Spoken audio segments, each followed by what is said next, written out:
Sally Rooney's books are the kind of thing that Sally Rooney's characters would read.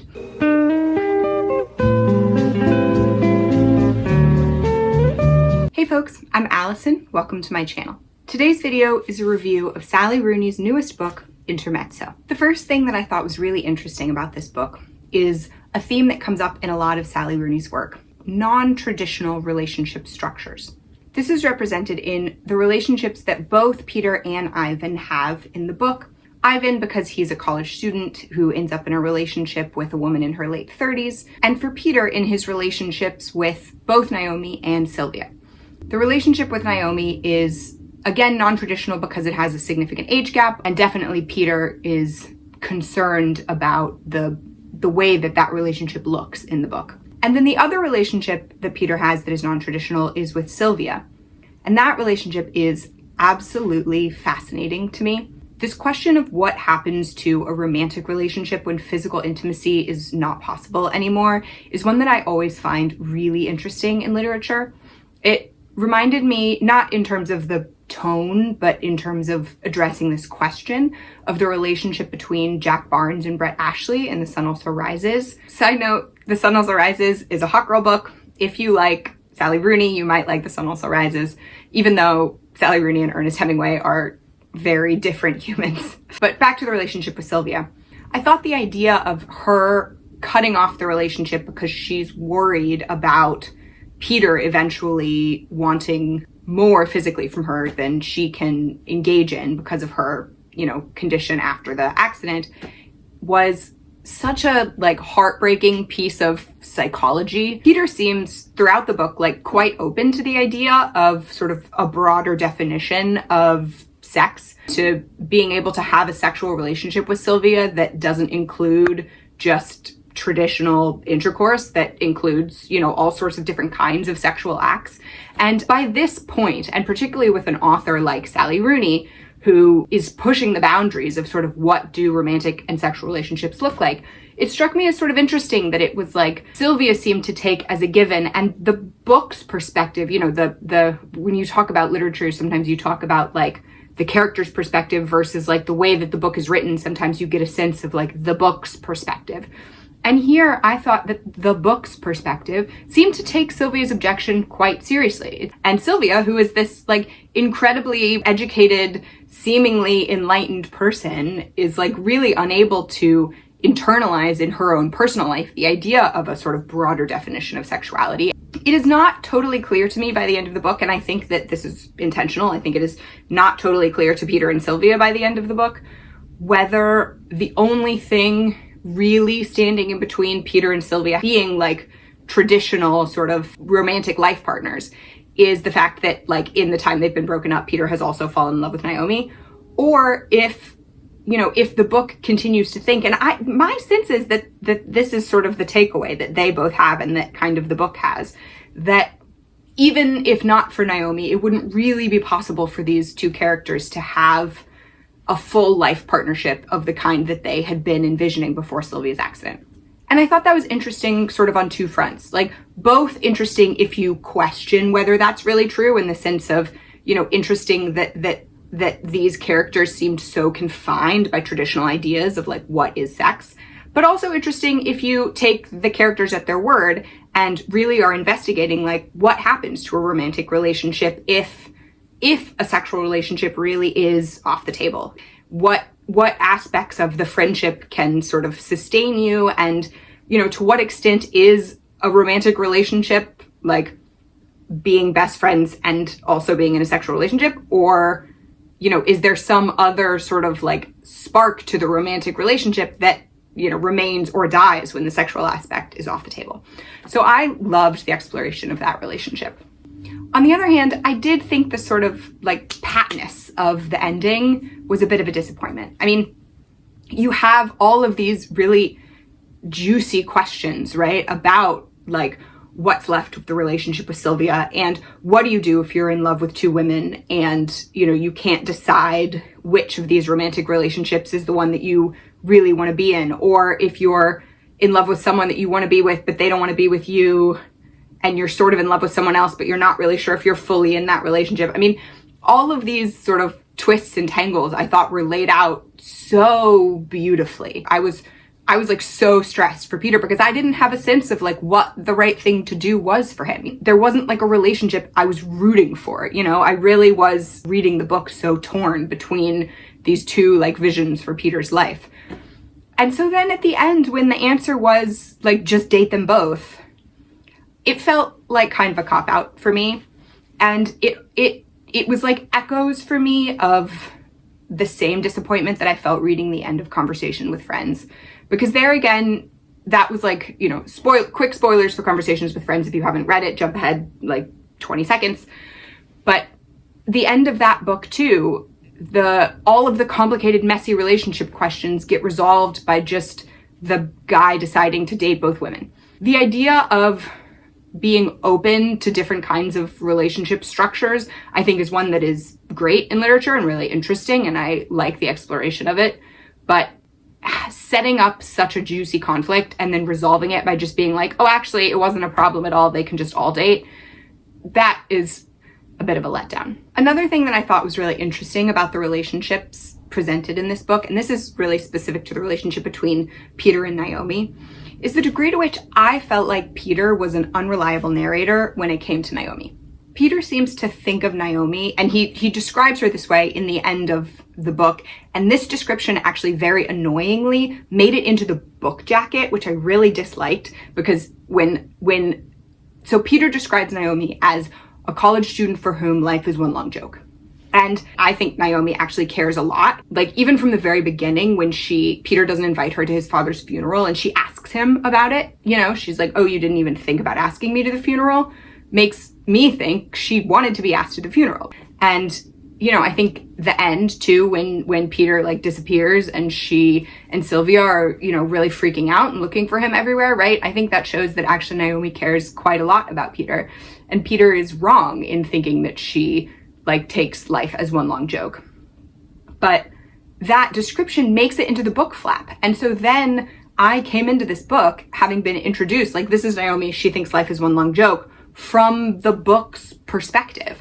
And that really bothered me because it really took me a while to like untangle whether I thought that was like an accurate description. Not because it's easy to say, okay, Peter's an unreliable narrator. It's a lot harder to be like, no, the book flap is an unreliable narrator.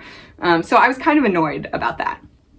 And that actually brings me to the second point that I want to make about this book, which is I thought the choice of perspectives was really interesting. I mean, this book is about Peter and Ivan, and you get inside Peter's head and inside of Ivan's head. And then you also get inside of Margaret's head, but you never get inside Sylvia or Naomi's heads. I would really like to know why Sally Rooney chose to only present the like inner monologue of those three characters and not to let you get inside Sylvia or Naomi's heads. My working theory about why you're allowed to get inside Margaret's head is honestly not very much to do with the narrative and a lot more to do with the messages that Sally Rooney is wanting to communicate. Sally Rooney talks a lot about this idea that we are all caught up in very intricate social netting. You are one person when you're interacting with your parents, and another when you're interacting with your friends, and another when you're interacting with your spouse. And all of those different people, you know, different versions of your personality are you, and there's no like singular fixed you, right? And moreover, like, why would you want there to be? One of the most important things that makes people human is the way that humans relate to each other. And so, of course, integral parts of who you are, you know, who your sort of like truest self is going to be, are going to come out when you're with other people. Humans are social creatures. So you wouldn't want to be like the deepest, truest version of yourself in isolation. The best passage in the book that I think exemplifies this theme is at the very end of chapter 12, when this is part of Margaret's internal monologue and she's thinking about the impact of Ivan's relationship on her sort of place in her hometown. But because of Ivan, because of whatever there is between them, she is, on the other hand, not entirely free to return to her previous existence either. The demands of other people do not dissolve, they only multiply. More and more complex, more difficult, which is another way, she thinks, of saying more life, more and more life. that message about the way that we're all caught up in this netting of society and we can't just like chuck those, those bindings and not care what other people think about us. All of that really came from Margaret, right? And the way that we got that like theoretical discussion of the like significance of social connection was through Margaret's internal monologue. And so my theory is that like Sally Rooney wanted to get some of that out in this story, and the way that she figured out to do it was through Margaret. But I don't think, like, my personal theory is that there wasn't really a narrative reason, like a storytelling reason, that Margaret's was the one perspective that we got other than Peter and Ivan's. I think it was that Margaret was the character through which Sally wanted to explore this like particular theory of hers, or like communicate this particular message. And so that's why I think we got into Margaret's head. Another sort of interesting thing that Sally Rooney does that is not exactly a question of perspective, but that I think is related, is her initial description of Ivan and Margaret's first sexual encounter. They meet each other like the morning of the chess tournament, and then that night they go home together. The first chapter of the book is about Peter. The second chapter of the book is about Ivan and Margaret, and it's that chapter in which they first have sex. And so we jump straight from meeting Ivan, meeting Margaret, into this, slightly awkward sexual encounter that they had. I mean, we get these repeated references to like Ivan's braces. And I, reading it, was sort of like, oh my gosh, I don't know you guys well enough to be reading this like sex scene about you yet. And that is such a classic like literary tool, to like describe a thing, but also give the details in a way that your reader has this like gut visceral reaction to like experiencing the thing. There's like maybe Hemingway or maybe like Tim O'Brien, but there's this like famous description of like bacon fat curdling on the side of a plate. And it's like the character is feeling nauseous, but like the way that the author describes this like curdling grease like also makes you as the reader feel really nauseous. And I thought Sally Rooney was basically doing that here, right? Like forcing you as the reader to have the gut feeling of this like really fast intimacy. And so I thought that was really well done. Another thing about this book is, and this is true of any Sally Rooney book, you really can't talk about Sally Rooney without mentioning class. This book, I think, has a more fulsome explanation of class in the sort of ephemeral, cultural, social sense than it does in the Marxist sense compared to some of Sally Rooney's earlier works. Beautiful World, Where Are You? And Conversations with Friends have the characters like explicitly engaging in these long conversations about capitalism, essentially. And this book had a lot less of that, like some of the internal monologues and a bit of the conversation between Margaret and Ivan, but it didn't have these sort of like long, exposition paragraphs. And it had a lot more of an explanation of like the impact of money and class on interpersonal relationships among people who are all part of the sort of proletariat, as it were. This is not so much a conversation about like people who work versus billionaires who just like live off of their, the interest on their stocks or whatever. And I think in many ways that makes this a more fun novel to read. Beautiful World, Where Are You? Really felt like it was getting sort of away from the like novel of it all. It really started to feel more like the philosophy was driving the characters than vice versa. And so I was pleased to find out that in this book, Sally Rooney has gone back to the like very character-driven writing from her earlier books. And there are some really interesting questions that she addresses here about the impact of money on Peter and Naomi. Naomi is, it seems like, working her way through college as essentially a sex worker, selling naked photos of herself to strangers on the internet. And she is kind of a squatter. During the like early part of the book, she is like frequently asking Peter for money and he is giving her money. And then during the later part of the book, she moves in with him to his apartment because she doesn't have anywhere else to stay. Throughout all of this, Peter is very guilt-ridden about the fact that there is this financial aspect to the relationship. And he is frequently sort of struggling with the idea of whether he's, taking advantage of the fact that she's sort of in this tough financial condition to like get to be with this like incredibly hot younger woman, and sort of at the same time is struggling with the idea that like she doesn't really like him and is just like pretending to want to be with him because he's giving her money. Another thing that really struck me about this book, and I don't remember if this is true of her previous books, I need to go back and look at them, and I'm going to do at some point a full review of all 4 of her books, so keep an eye out for that. But in this book, I really noticed the minute details that she gave of the social class markers of her various characters. So Naomi has a cashmere tank top and a thin gold necklace and won't wear sweatpants with an elasticated ankle. And she talks about, you know, Sylvia wears these like fancy scarves, and Peter's mom, Christine, has this like navy wool suit on. I think it's a suit or some sort of like dark wool fancy outfit on at the funeral. And giving this like really detailed explanation of what her characters are wearing, what, you know, the music they're listening to, the books that they're reading, the places that they're eating, gives these books such an aesthetic vibe, right? And that's like the thing about Sally Rooney books, is that they're hot girl books. And on the one hand, she's like criticizing the impact that these sort of social class things, these sort of like silly social class things play in our lives. And on the other hand, she's really taking advantage of these same social class markers by getting people to buy her books because they're like vibey aesthetic hot girl books.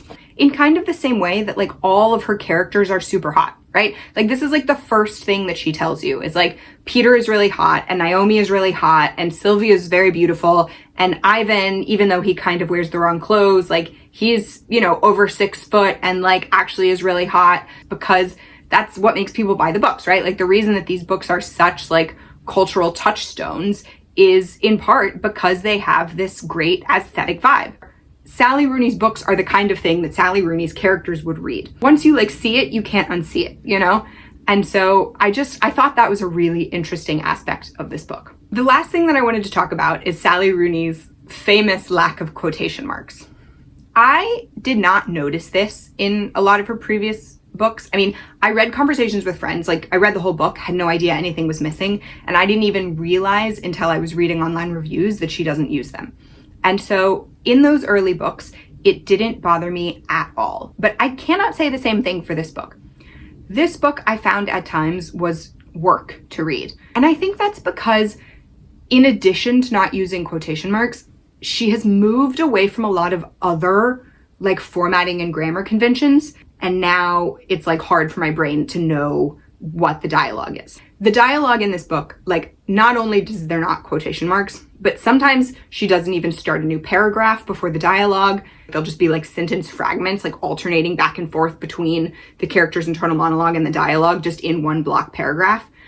And that is hard to read. I'm not gonna lie. Like I'm not like sniffy about grammatical conventions, but this book, I have to say, it got to be a bit of a struggle for me. And I think, you know, there is an argument to be made that in Peter's chapters, because Peter is like sort of having this mental breakdown and is like drunk and on drugs a lot of the time, that some of the chaos is because we're like in Peter's head.